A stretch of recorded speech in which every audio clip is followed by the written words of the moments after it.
Baik, Assalamualaikum warahmatullahi wabarakatuh. Selamat siang, salam sejahtera bagi kita semua. Yang terhormat kepada Ibu Dr. Haji Wiwin Winarni, MMPD, selaku dosen mata kuliah saya pada Bahasa Indonesia dan Budaya. Perkenalkan, nama saya Mega Harisopia dengan nomor induk mahasiswa atau NIM yakni 2023 0070 151. Saya dari program studi akuntansi angkatan 2023 kelas AK23F. Nah, pada kesempatan hari ini saya akan mempresentasikan materi dari mata kuliah Bahasa Indonesia dan Budaya, khususnya pada sesi pertama, yakni mengenai sejarah bahasa Indonesia. Baik, selanjutnya. Nah, pada slide ini saya akan membahas secara singkat perjalanan dari bahasa Indonesia. Seperti yang kita ketahui, bahwa bahasa Indonesia adalah bahasa yang digunakan oleh rakyat Indonesia untuk berkomunikasi dalam lingkup nasional. Nah, sebelum resmi menjadi bahasa nasional, bahasa ini dulu dikenal sebagai bahasa Melayu. Momen krusial dalam sejarah bahasa kita adalah ketika Sumpah Pemuda pertama kali diikrarkan pada tanggal 28 Oktober 1928, yang dimana secara tegas menyatakan bahwa bahasa Indonesia sebagai bahasa dari persatuan. Ini juga telah menunjukkan bahwa bahasa Indonesia sendiri merupakan bahasa yang digunakan untuk mempersatukan bangsa kita yang beragam. Selanjutnya, ini adalah latar belakang bahasa Melayu dijadikan bahasa Indonesia. Nah, selanjutnya itu mari kita telusuri mengapa sih bahasa Melayu itu dipilih sebagai dasar dari bahasa Indonesia. Jadi ada beberapa faktor utama yang melatar belakangi keputusan penting ini. Yang pertama, itu bahasa Melayu telah tersebar luas di seluruh Indonesia, bahkan seiring dengan menyebarnya agama Islam di Nusantara loh. Nah, yang kedua adalah bahasa Melayu berfungsi sebagai bahasa penghubung antar suku di Indonesia atau biasa kita kenal dengan lingua franca. Apa sih ini? Nah, bahasa ini lingua franca ini, bahasa ini mudah diterima oleh masyarakat Nusantara sebagai bahasa penghubungan, baik itu antar pulau, antar suku, antar pedagang, antar bangsa, dan juga antar kerajaan. Nah, kenapa sih bisa begitu ya? Karena sifatnya itu bahasa ini tidak mengenal tingkat tutur atau hierarki dari bahasa. Kemudian yang ketiga adalah bahasa Melayu juga berfungsi sebagai bahasa resmi dari kerajaan. Ini adalah hal yang menarik. Nah, bahkan pada zaman Sriwijaya dahulu, itu bahasa Melayu digunakan sebagai bahasa dari kebudayaan dan juga buku pelajaran dari agama Buddha. Yang terakhir, bahasa Melayu juga berperan sebagai bahasa perdagangan yang dimana tersebar ke seluruh pantai Nusantara dengan bantuan dari para pedagang. Selanjutnya adalah perkembangan dari bahasa Indonesia dan juga Sumpah Pemuda hingga Kongres pertama. Nah, kita beranjak ke perkembangan dari bahasa Indonesia yang lebih detail, dimulai dari Sumpah Pemuda hingga Kongres Bahasa pertama. Pada tanggal 28 Oktober 1928, para pemuda mengikrarkan Sumpah Pemuda, yang dimana unsur ketiga dari Sumpah Pemuda ini secara resmi telah menyatakan bahwa Indonesia itu sebagai bahasa persatuan bangsa Indonesia. Nah, pada tahun 1928, itulah bahasa Indonesia yang dikukuhkan kedudukannya sebagai bahasa nasional. Kemudian pada tahun 1933 muncullah Angkatan Sastrawan Pujangga Baru di bawah pimpinan Sultan Takdir Alis Jahbana dan Armin Pen, yang dimana banyak menciptakan karya puisi bebas menggunakan bahasa Indonesia modern. Dan selanjutnya puncaknya itu pada tanggal 25 sampai dengan 28 Juni 1938, yang dimana Kongres Bahasa Indonesia I digelar di Solo dan juga mendapatkan sambutan besar serta partisipasi tokoh-tokoh dari pergerakan nasional.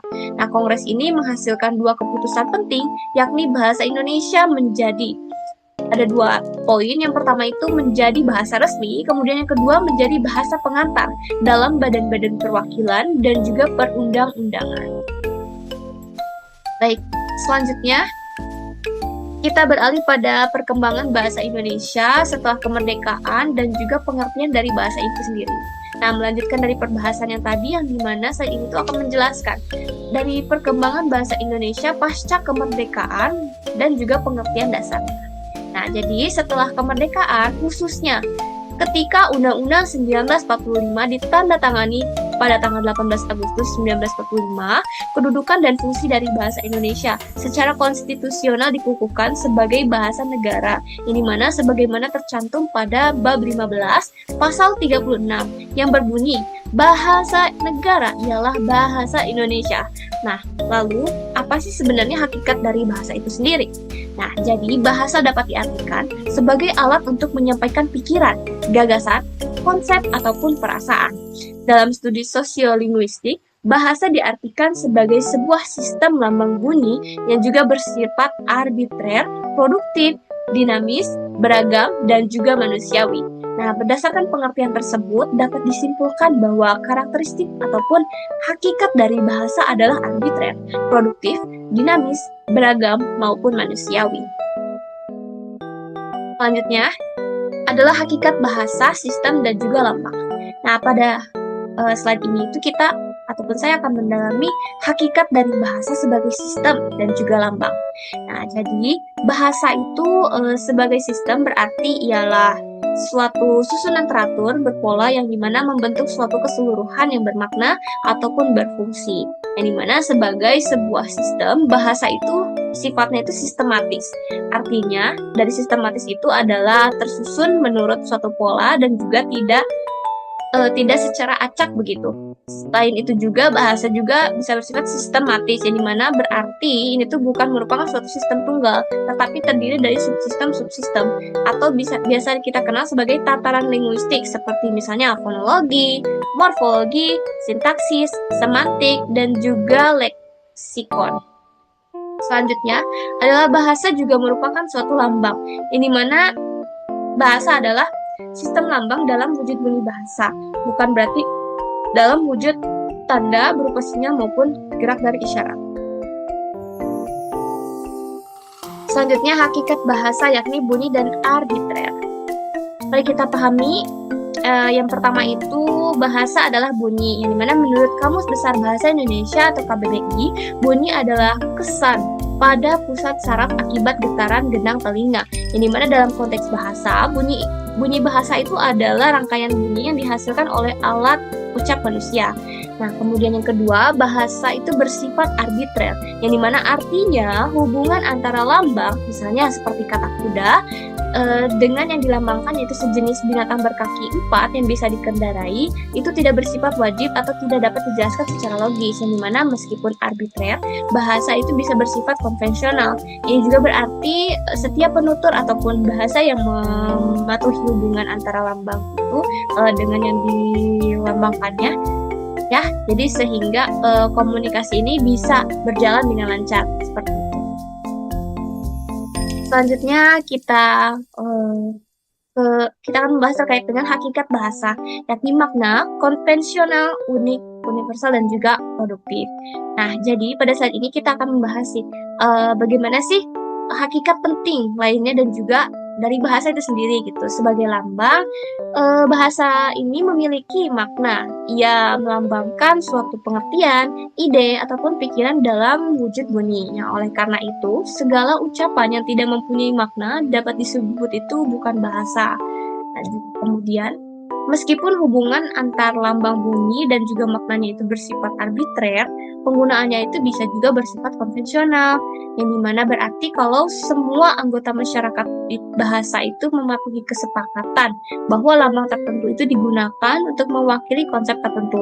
Selanjutnya, bahasa juga bisa dikatakan unik, yang dimana berarti setiap bahasa itu memiliki ciri khas sendiri dan juga tidak dimiliki oleh bahasa lainnya, baik dalam bahasa bunyi, pembentukan kata, maupun kalimat.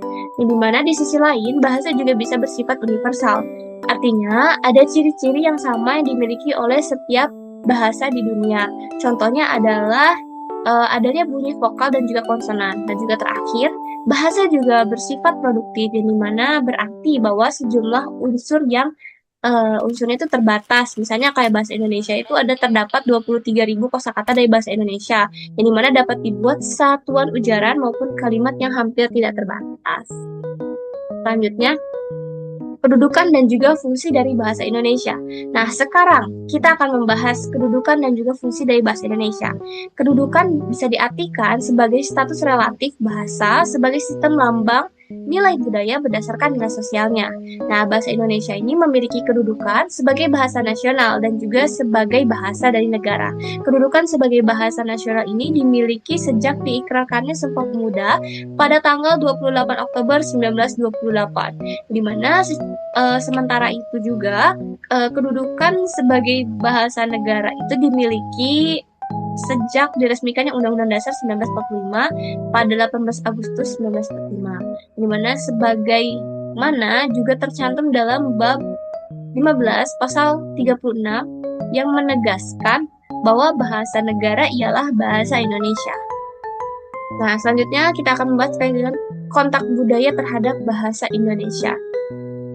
Terkait dengan bagaimana sih kontak budaya itu bisa mempengaruhi dari bahasa Indonesia. Nah, jadi bahasa Indonesia sendiri adalah bahasa yang dinamis, yang dimana terus menyerap kata-kata dari bahasa daerah dan juga bahasa asing. Ada 4 periode penting dari kontak kebudayaan dengan dunia luar yang juga meninggalkan jejak dan perbendaharaan kata dari bahasa Indonesia. Nah, dimulai dari periode Hindu, yakni antara abad ke-6 hingga ke abad 15, yang mana dengan penyerapan kata dari Sanskerta. Nah, lalu lanjut dengan periode Islam dimulai dari abad ke-13 dengan penyerapan kata dari bahasa Arab dan juga Persia. Kemudian periode kolonial yang dimana membawa masuk kata-kata dari Portugis dan juga Belanda. Dan terakhir pada periode pasca kolonialisasi, terutama setelah kemerdekaan, banyak sekali kata yang diambil berasal dari bahasa Inggris. Seperti itu. Nah, jadi kita masuk ke kesimpulan. Sebagai kesimpulannya, bahasa Indonesia itu bukan hanya sekedar alat komunikasi, melainkan lambang kebanggaan dan juga identitas nasional kita. Yang dimana bahasa ini adalah perekat yang menyatukan keberagaman suku, agama, ras, dan juga antar golongan dari Sabang sampai Merauke. Oleh karena itu, mari kita menjaga dan juga menggunakan bahasa kebanggaan kita ini, yakni bahasa Indonesia. Sekian dari saya, mohon maaf apabila terdapat ada kesalahan. Wassalamualaikum warahmatullahi wabarakatuh.